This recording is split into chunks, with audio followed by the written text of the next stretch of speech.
Hi guys, welcome to our YouTube channel visual art की दुनिया। आज हम शुरू कर रहे हैं यूजीसी नेट विजुअल आर्ट दिसंबर 2024 पीवाईक्यू सीरीज़ का एक दमदार एपिसोड, जिसमें हम कवर करेंगे 5 सबसे ज़्यादा पूछे गए प्रीवियस ईयर क्वेश्चन। हर सवाल के साथ मिलेगा आपको पूरा कॉन्सेप्ट, ट्रिक और एक्सप्लेनेशन, ताकि आपका रिवीजन हो और भी ज़्यादा स्ट्रॉन्ग। तो बिना समय गंवाए चलिए शुरू करते हैं आज का क्वेश्चन नंबर 1।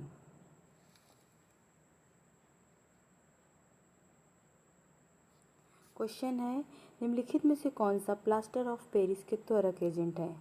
ऑप्शन: ठंडा जल, पोटेशियम एलम, कैल्शियम कृत चूना और साइट्रिक अम्ल।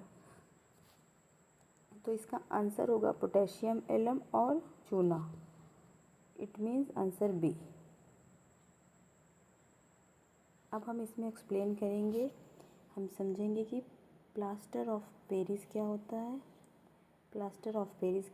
और त्वरक एजेंट क्या होता है।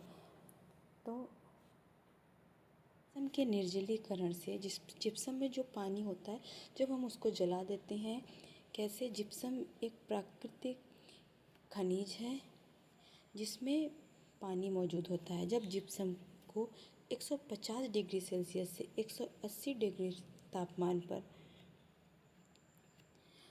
गर्म किया जाता है, जिससे जिप्सम एक महीन पाउडर बन जाता है। इसी महीन पाउडर को प्लास्टर ऑफ पेरिस कहा जाता है।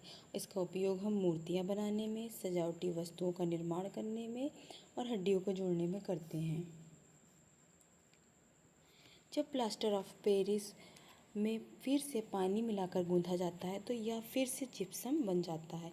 यानी इट मीन्स जब हम प्लास्टर ऑफ पेरिस के पानी को सुखा देते हैं 150 से 180 के टेम्परेचर पर, तो वो पीओपी बन जाता है। और जब हम उसी पीओपी में वापस पानी मिला के उसको गूंथ देते हैं तो वो वापस क्या बन जाता है? जिप्सम बन जाता है।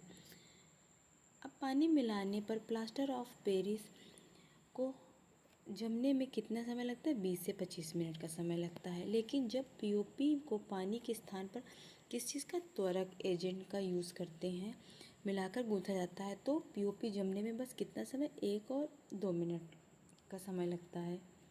अतः पीओपी को जल्दी जमाने वाला पदार्थ क्या होता है? त्वरक एजेंट होता है। तो अब आप समझ गए होंगे कि त्वरक एजेंट क्या होता है। ऐसा पदार्थ, ऐसा वो लिक्विडी पदार्थ जिसे हम पीओपी को पेस्ट बनाते हैं, गूंथते हैं, तो नॉर्मल पानी मिला के जब उसको गूंथते हैं तो वो सूखने में कितना समय लेता है? 20 से 25 मिनट। लेकिन उसी गूंथने को जब हम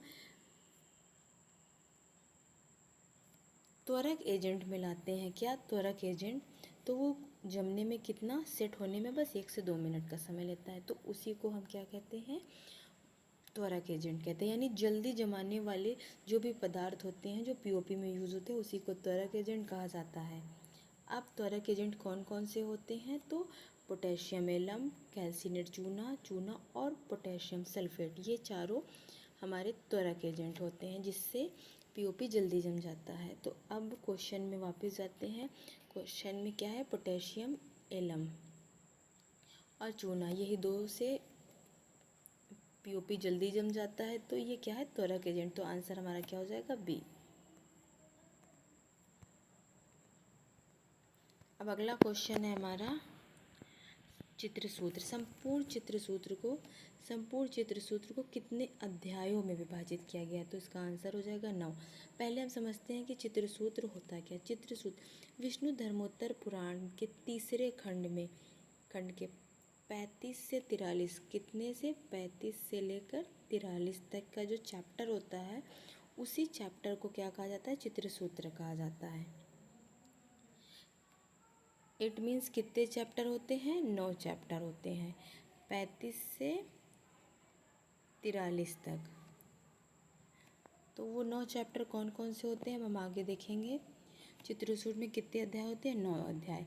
कितने से? 35 से 43 तक के अध्याय।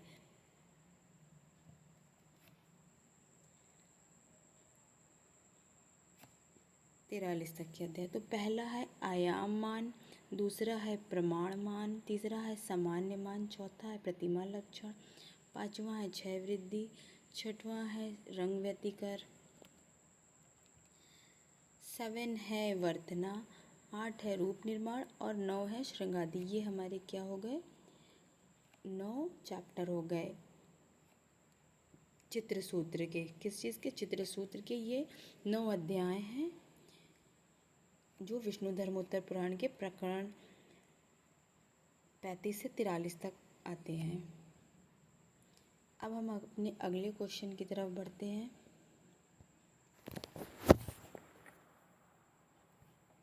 हमारा अगला क्वेश्चन है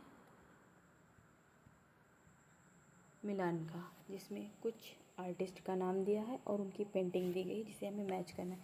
सबसे पहले कृष्ण खन्ना है, सेकंड नंबर पे अमृता शेरगिल है, तीसरे नंबर पे तैयब मेहता है और चौथे नंबर पे अर्पिता सिंह है। तो कृष्ण खन्ना की कौन सी पेंटिंग है, बैंड वाला है। कृष्ण खन्ना की कौन सी पेंटिंग है, बैंड वाला है, तो 1 नंबर। फिर अमृता शेरगिल की कौन सी है, अमृता शेरगिल की है 3 वुमेन यानी 2 नंबर। तैयब मेहता की कौन सी है, सेलिब्रेशन है, इट मीन्स 3 नंबर। और अर्पिता सिंह की कौन सी है, अर्पिता सिंह की tired women and man against the wall, 4 number. तो हमारा ऑप्शन क्या हो जाएगा, 2143। तो 2143 option number 1 is correct option. अब हम सभी पेंटिंग्स को थोड़ा डिटेल में समझेंगे। पहली पेंटिंग है बैंड वाला, ये किसकी है, कृष्ण खन्ना की है। कृष्ण खन्ना का जन्म कब हुआ था, 1925 में। और कृष्ण खन्ना थे कहाँ से संबंधित, पैक कलाकार थे, प्रोग्रेसिव आर्टिस्ट ग्रुप के कलाकार थे। और ये जो बैंड वाला पेंटिंग है ये ऑयल ऑन कैनवास पर बनी और इसकी जो माप है, मेज़रमेंट है 178 गुणे 125 सेंटीमीटर है। और किस सन में बनी है ये, तो 1989 से 1990 में बनी है। संग्रह कहाँ है, नगमा राष्ट्रीय आधुनिक कला संग्रहालय में ये संग्रहित है। अब इसमें मोटे मोटे ब्रश स्ट्रोक का प्रयोग हुआ है और ये सामाजिक यथार्थवाद पे आधारित है। अब हम अगला देखेंगे कि कृष्ण खन्ना जी को पद्म श्री 1990 में मिला और पद्म भूषण 2011 में मिला है। अगली पेंटिंग है हमारी 3 वुमेन। 3 वुमेन किसकी है, 3 वुमेन्स को 3 गर्ल्स भी कहा जाता है। ये अमृता शेरगिल की है और किस पर बनी है, ऑयल ऑन कैनवास पर बनी है। 1935 में इन्होंने बनाया और ये भी पेंटिंग नगमा में संग्रहित है।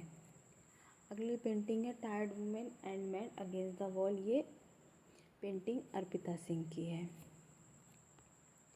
नेक्स्ट पेंटिंग है सेलिब्रेशन। सेलिब्रेशन किसकी है, तैयब मेहता की और ये कैनवास पर एक्रेलिक बनी है, बहुत ही इम्पॉर्टेंट है और 240 से 510 सेंटीमीटर है। अब हम अपने अगले क्वेश्चन की तरफ बढ़ते हैं। हमारा अगला क्वेश्चन है पेज लेआउट से संबंधित है।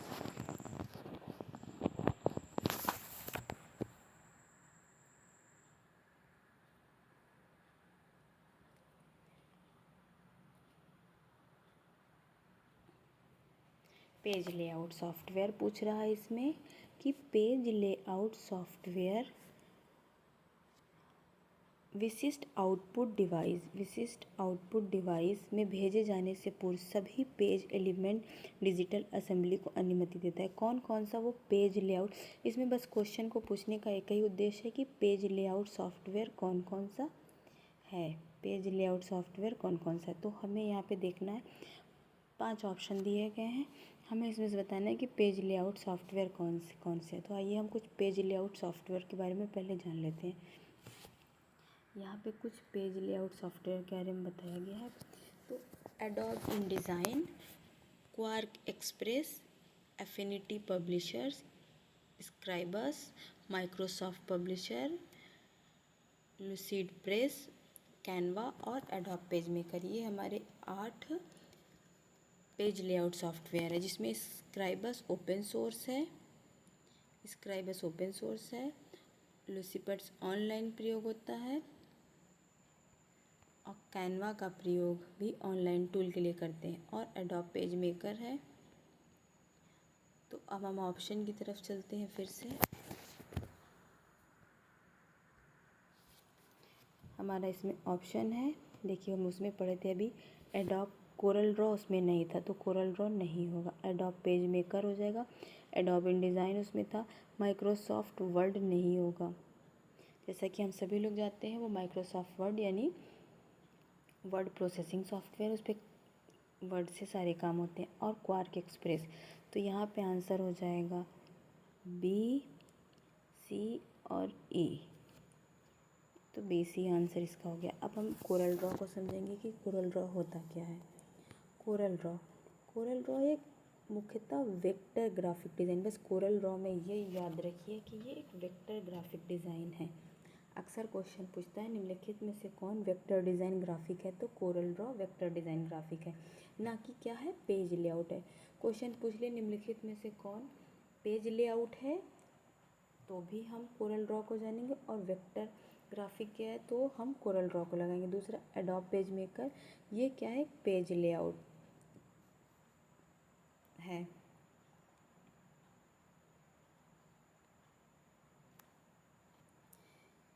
यह एक क्लासिकल डेस्कटॉप पब्लिशिंग सॉफ्टवेयर जो पेज लेआउट के लिए प्रयोग होता है। अब हम अगला देख रहे हैं एडोब इंडिज़ाइन, ये भी एक क्या है पेज लेआउट सॉफ्टवेयर है। एमएस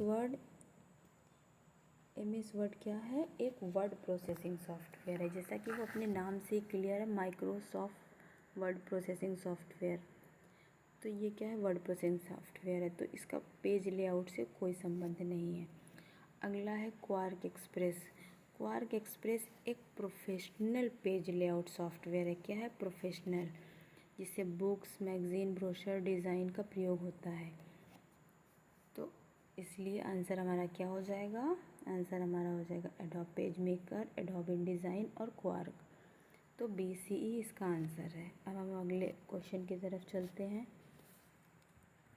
हमारा अगला क्वेश्चन है धनराज भगत से संबंधित। इसमें धनराज भगत की शिल्प यानी मूर्तियों के बारे में पूछा गया है, तो ऑप्शन है कॉस्मिक एनर्जी, मोनार्क, डिवोटी और ब्राइड। तो इसका धनराज भगत की शिल्प में कॉस्मिक एनर्जी, मोनार्क और ब्राइड, ये तीन मूर्ति किसके हैं धनराज भगत के, तो इसका ऑप्शन ए बी डी हो जाएगा। हम अब पहले किसके बारे में पढ़ेंगे, कॉस्मिक एनर्जी के बारे में। कॉस्मिक एनर्जी एक अमूर्त वेल्डेड आयरन, किस चीज़ से बना है, वेल्डेड से बना है, आयरन और ब्रॉन्ज को जोड़ के बनाया गया है, और इसकी जो माप है 48, 36, 24 यानी 3D है, मूर्ति है तो 3D है, इसीलिए 3 माप दिया है। अब ये कहाँ संग्रहित है, तो ये नगमा में संग्रहित है। अब हम अगली मूर्ति देखेंगे मोनार्क। मोनार्क क्या है प्रतीकात्मक है, और ये प्लास्टर ऑफ पेरिस लकड़ियों कांच से बनी है। अब ये इसकी माप क्या है 40, 28 और 20 इंच है।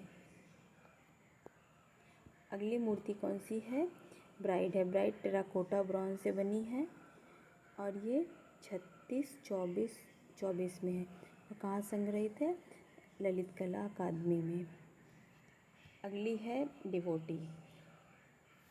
अगली हमारी पेंटिंग किसकी क्या है, डिवोटी है। डिवोटी किसकी पेंटिंग है, डिवोटी पीवी जानकीराम की है। तो दोस्तों ये थे आज के 5 महत्वपूर्ण PYQ जो दिसंबर 2024 UGC नेट विजुअल आर्ट की तैयारी के लिए बेहद ज़रूरी है। अगर आपने सभी कॉन्सेप्ट अच्छे से समझे तो कमेंट ज़रूर करके बताइए कि सबसे आसान और सबसे ट्रिकी सवाल आपको कौन सा लगा। और हाँ, अगर वीडियो पसंद आए तो लाइक, शेयर और सब्सक्राइब ज़रूर करें।